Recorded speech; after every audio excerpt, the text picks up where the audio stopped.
bike ride 8 years ago. It was 5 families that decided that we wanted to do something different, something challenging, something that's not done before. And we thought, hey, let's bike to Hay River. Let's take 3 days, because we can't make it in 2 days. And let's plan to camp along the way. We wanted to make sure that there was an element of community involved. So we made sure that our meals were planned so that it's a group meal. It wasn't bring your own stove, bring your own food, and eat in your own tent. We want to make sure that we prepare the food as a group, ate as a group, and bike as a group. This whole crazy thing called YK2HR, well, it simply wouldn't exist without him, right? So Andy, my father, he has the vision.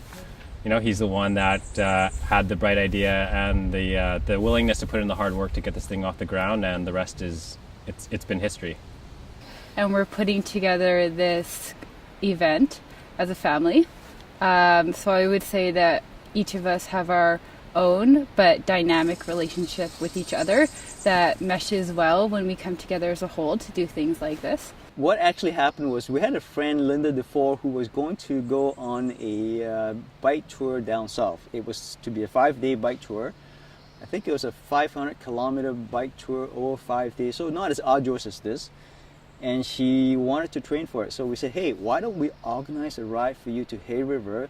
That way we can all go with you and you get to train. That was the genesis of it.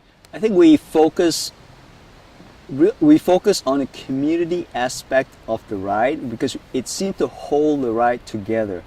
People remember the ride because of the fact that when you finish the ride, as arduous as it was, there is food and there is community.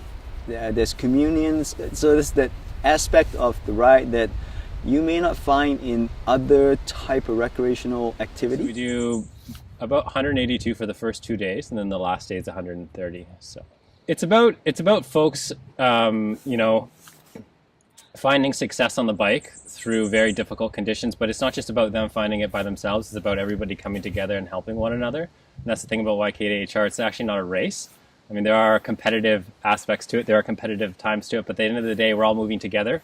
We're all getting to the same place every night. And there's a lot of reaching out, pulling along, a lot of encouraging. So it's not something that we do on our own. It's something that we do together. And that's the beautiful thing about YK2HR.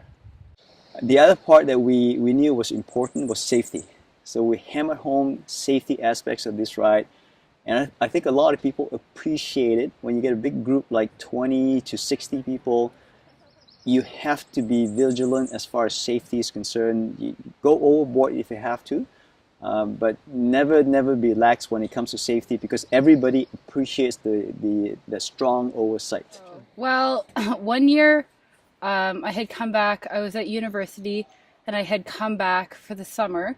He needed somebody to volunteer to run the check stops, but there happened to be an extra bike. So, and we found out that there was somebody that actually preferred to drive, not ride. So I switched spots with them. And then that year I did the bike ride, and then after that I was kind of hooked. Yeah. There's so many memories, but ultimately it comes down to the community that comes together every evening, sharing the chores, sharing the work, cooking dinner, sharing our own stories, and it's just the grit and determination you see out there. People pushing themselves in real tough times. I mean, it is a long ride, especially today on day 2, your second day of 180 kilometers. Sometimes you have winds in your face. Today we had rain, steady rain for hours, and you just see people buckle up, finding a way to keep pedaling. I mean, we're still in the middle of 2016 bike ride, so that's what I'm focused on right now. But next year, I mean, for anybody who wants to come on and help and volunteer or do more, they're going to add new dynamics. They're going to have new suggestions. I'm really pleased that Daniel and Sarah has stepped up to assume the responsibility. It is a big responsibility. It is essentially moving a hotel for 3 days on the highway. I think every year we take some time to get together, not just us, but the other volunteers that were involved and the riders, and we talk about what we could have done better, what we did well, and where the ride's going. So, your guess is as good as mine what that's going to be. But it just seems to be something that is continually growing over time. There's obviously a strong interest for it in this town. And I'm sure the ride will go on. We cap the number of riders at 60. And the reason that we do that is because after 60 riders, there isn't enough room in the trailer for people's things, for the food, for all the water, for all of their tents, their personal belongings. This is a ride from where to where? From Yellowknife to Hay River. And it's in total 500 and a few kilometers.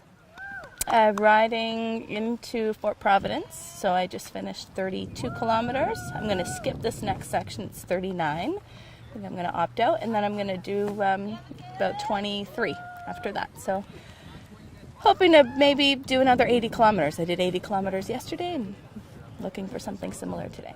I can see them in the distance. I knew if I could catch up with them, that I could stay with them.